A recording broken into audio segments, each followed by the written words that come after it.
Biznesi dhe inxhinieria mbeten ndër fushat më të preferuara të studimit për studentët shqiptar që u diplomuan gjatë vitit akademik 2023-2024, sipas të dhënave zyrtare të Institutit të Statistikave. Mëtej, sipas këtij raporti theksohet se në vitin shkollor 2023-2024 u diplomuan në arsimin zyrtar 82.712 nxënës dhe student. Në arsimin nëntëvjeçar, nga 27.705 të diplomuar, 51.4% ishin meshkuj dhe 48.6% femra.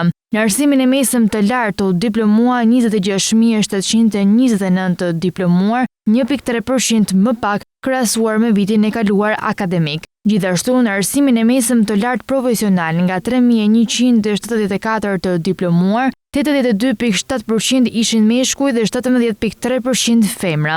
Ndërkohë vjet re se nga 28.193 studentë të diplomuar në arsimin e lartë, 65.8% ishin studente femra. Fusha biznes, administrim dhe ligj është më e preferuara për femrat me 25% të diplomuarve femra. Nga ana tjetër, fusha inxhinieri, prodhim dhe ndërtim është më e preferuar nga meshkujt me 25.2% të diplomuarve meshkuj. Sipas të dhënave zyrtare të Instat, në vitin akademik 2023-2024 u diplomuan në arsimin e lartë 28.193 studentë. Studentët e diplomuar në programet bachelor përbën 51.3% të studentëve të diplomuar gjithsej, ndjekur nga programet master me 43.1%. Në të gjitha programet arsimit të lartë në këtë vit akademik u diplomuan 18.555 studentë femra, ose 65.8% e numrit të përgjithshëm të studentëve të diplomuar në arsimin e lartë. Analiza për secilën fushë të studimeve tregon se femrat në krahasim me meshkujt janë diplomuar më shumë